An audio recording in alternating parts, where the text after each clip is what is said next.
네, 목요일에는 머니 트렌드 코너가 준비돼 있죠. 오늘도 하나은행 여의도 골드센터에 강원경 부장 나와 계십니다. 안녕하십니까? 안녕하세요. 요즘에 정부가 내년까지 돈을 푼다고 하니까 네. 야, 이러다 물가 많이 오르겠다라고 걱정하시는 분이 꽤 많았어요. 그렇습니다. 오늘 그 물가로 돈 번다는 그 물가 연동 채권 또 네. 소개해 주신다고 들었는데 네네. 요즘 관심이 좀 많은가 보죠? 네, 관심이 조금 줄었다가 최근에 다시 부각되고 있어서 오늘 설명드리고자 합니다. 네. 네. 그 물가 연동 채권이 일단 어떤 건지부터 좀 소개해 주시죠. 네. 물가 연동 국채를 알아보기 전에 일단 전체적인 일반 채권에 대한 조건이나 발행되는 내용을 좀 살펴보고 넘어가도록 하겠습니다.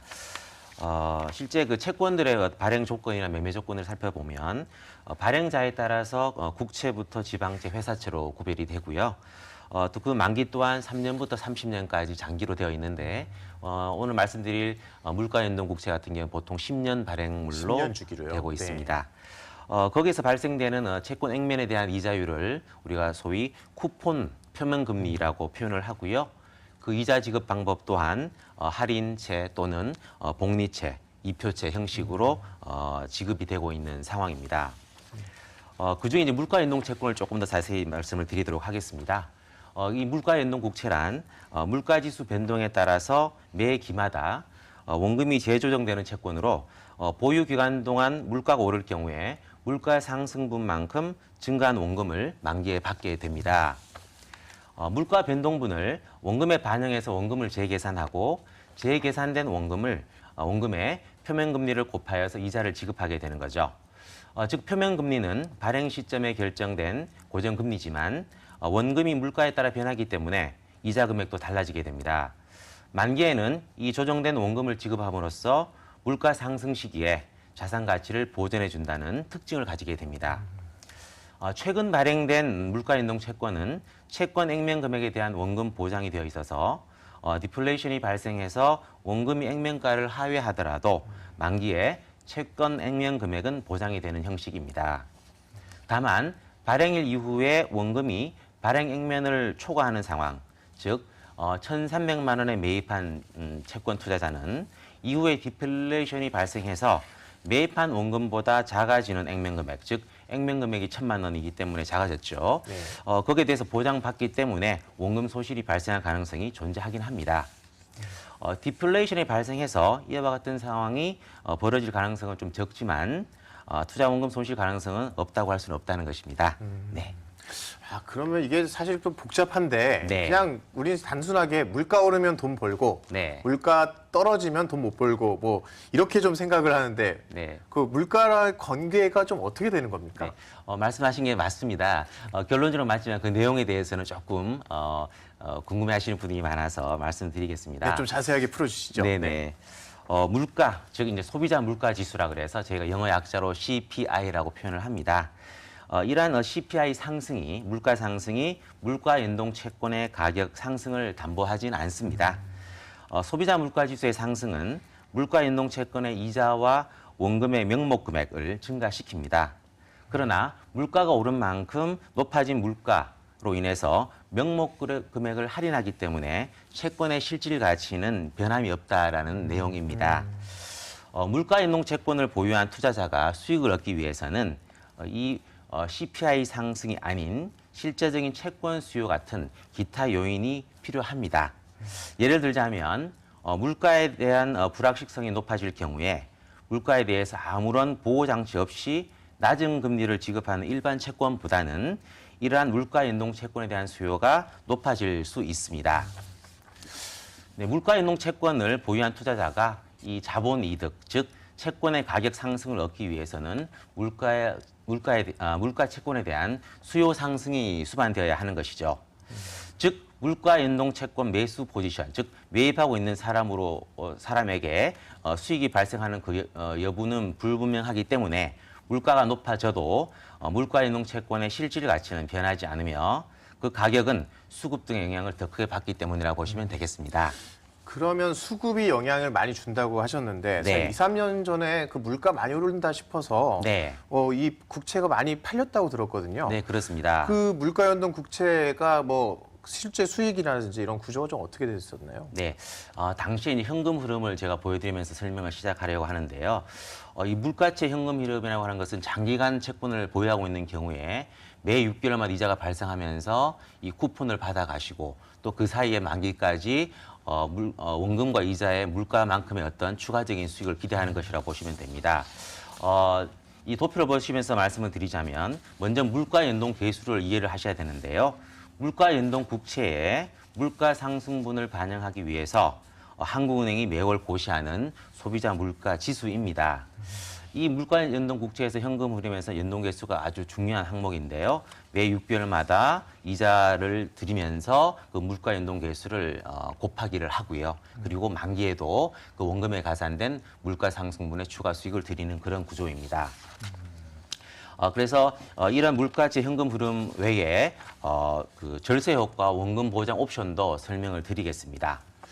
물가 연동 국채의 수익 구조를 보시는데요. 보시다시피 물가 연동 국채는 채권의 원금 및 이자 지급액을 물가에 연동시켜서 채권 투자에 따른 물가 변동 위험을 제거해서 실질 구매력을 보장해주는 국채입니다. 6개월마다 그 이자를 지급을 하고 만기에 말씀드렸던 물가 연동 원금을 지급하게 되는 것인데요. 보시다시피 절세 효과 면에서 수익 A와 B가 구별되어 있습니다. 물가 연동되는 원금 상승분 수익 A는 개인의 경우에 비과세 소득으로 분류가 되고요. 표면 이자, 즉 수익 B로 표시되어 있는 부분은 분리과세 선택이 가능합니다. 네. 이것이 바로 판교 채권 이후에 대표적인 절세 채권으로 자리 잡은 이유로 보실 수가 있는데요.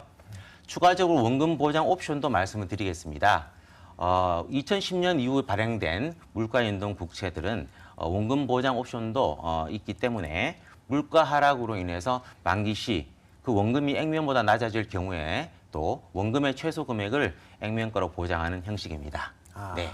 그 보니까 채권에서 이자는 또 이자대로 받고 네. 그런데 나중에 물가가 오르면 또 물가 오름하고 더 받고 그렇습니다. 그런데 여기에 대해서는 또 그대로 처음에 이자를 받는 거에 대한 세금보다는 좀 네. 더 여긴 세금을 덜 내니까 그렇죠. 절세 효과도 없고 그렇습니다. 게다가 혹시라도 물가가 떨어지면 또 그래도 손해는 안 보게끔 원금 보장해주고 그렇죠. 뭐 장점이 두루두루 많네요. 그렇습니다. 네. 그러면은 네. 이 공부해 보니까 꽤 재밌는데 네. 그래도 여전히 투자자들 가장 관심 있는 건 그래서 네. 이거 사면 도대체 내가 얼마를 벌 수 있는데 이거 그렇죠. 같은데요. 네네. 투자 성과를 내는 뭐 키포인트가 뭘까요? 네, 키포인트라 하면 아무래도 그 물가에 따른 어떤 수익 구조를 보시면 이해가 빠르실 것 같습니다. 명목금리와 물가 상승률의 그 차이가 바로 실질금리라고 표현을 할 수 있습니다. 즉, 명목금리는 우리 국고채의 정해진 금리이고요. 보통 인플레이션을 표현하는 것이 바로 물가 상승률인데요. 그 차이가 바로 실질금리, 즉 우리 물가채의 금리로 보실 수가 있습니다.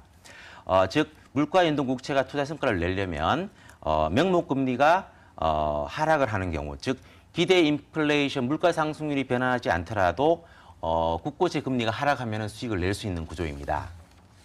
두 번째로 국고채 금리, 즉 명목금리의 상승보다 인플레이션, 즉 기대 인플레이션 물가 상승률이 더 큰 경우에도 이 물가 연동채는 수익을 더 내는 구조입니다. 즉 이러한 구조에서 물가 연동 국채의 수익 구조를 이해하신다 그러면 이 시기에 맞추어서 우리가 더 수익 낼 수 있는 기회가 된다고 이해하시면 되겠습니다. 네.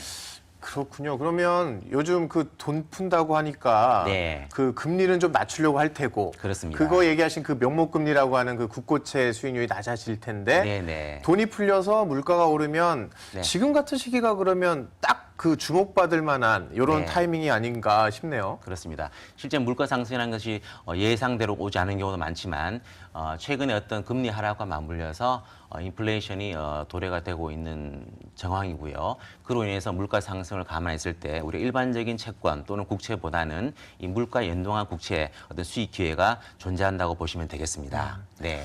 아, 그렇군요. 네. 그러면 그 실제로 좀 많이 문의나 이런 게 오긴 옵니까? 실제 이제 2011년 즉 약 한 3년 전에 네. 발행물이 이제 시장에 많이 나오면서 은행권과 증권사에서 이런 물가연동국채에 관심과 함께 많은 분들이 가입을 하셨습니다. 아, 그렇군요. 그 사이에 어떤 물가 상승률이 실제적으로 연동계수로 표현되는 그 부분이 그다지 크지는 않기 때문에 네. 기대는 좀 못 미쳐 있었습니다. 그래서 한 2년 이상 정도의 기간 동안 어느 정도 물가연동 국채에 대한 수익률이 일반 어떤 예금에 비해서 큰 차이를 보이지 못했으나 최근에 어떤 물가 상승, 즉 내년 미국 금리 인상이라든가 우리 국내의 또 어떤 금리의 영향을 감안했을 때는 이런 물가 상승에 대한 그 추가적인 그 기대치가 높아지면서 이 2분기, 3분기에 걸쳐서 물가연동 국채에서의 어떤 수익 기회가 존재하기 때문에 설명을 드리게 되었습니다. 네. 그러면 그 2, 3년 전에 그 네. 10년 만기 이런 물가 연동 국채가 나왔는데 네네. 생각보다 그 물가가 안 오르다 보니까 이 채권 가격이 좀 떨어져서 지금 좀 저평가돼 있다. 뭐 그렇죠. 이런 식으로 접근할 수 있겠군요. 그렇습니다. 그러면 네. 네. 우리나라 못지않게 오히려 우리나라보다 더하죠. 뭐 네. 양적 완화에서 돈을 네. 많이 푼 게 미국인데 그렇습니다. 미국 같은 경우가 대표적으로 이런 물가 연동 투자가 네. 좀 유망할 것 같은데 네. 그 나라는 좀 현황이 어떻습니까? 네네.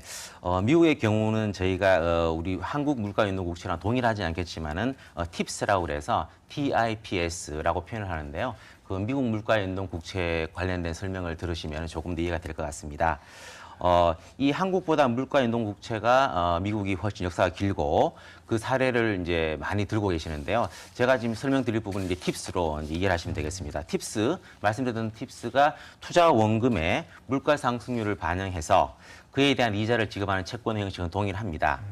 이렇게 인플레이션이 일어나더라도 채권의 실질 가치를 보존해 준다는 점에서 미국의 대표적인 인플레이션 해지 상품입니다. 실제로 지난 14년간 미국 CPI, 즉 소비자 물가 지수와 10년 물가 연동 채권의 총 수익률 추이를 비교해 보면 유의한 관계성이 나타나지는 않았습니다. 미국의 물가 수준은 2에서 3% 내외에서 큰 변화 없이 유지가 되어 온 반면에 물가 연동 채권의 총 수익률은 물가 연동 지수, 즉 CPI와 상관없이 큰 변동을 보여왔습니다. 2002년 미국 CPI는 평균 수준을 하회하였지만 미국 물가 연동 채권에서는 연 17%의 높은 수익이 발생했습니다. 그리고 2006년과 2008년 미국 CPI는 평균을 상회하였지만 물가채 수익률은 저조했습니다. 2009년 경우에도 물가는 소폭 마이너스를 기록하였으나 물가 연동 채권에서는 5% 이상의 수익을 창출했고요. 이후에 비교적 낮은 물가 수준이 이어졌지만 물가 연동 채권에서는 2012년까지 높은 수익이 발생했습니다. 2013년 들어서도 CPI에 큰 변화가 없었음에도 물가 연동 채권에서 대규모 손실이 발생하였습니다. 네. 그 보니까 수익률도 좀 괜찮았고 네, 이제 사실 우리나라 국민들 물가 오르면 항상 걱정 많은데 한번 그렇습니다. 투자 기회로도 삼아볼 수 있을 것 같네요. 네네. 지금까지 말씀 잘 들었고요. 네. 감사합니다. 감사합니다.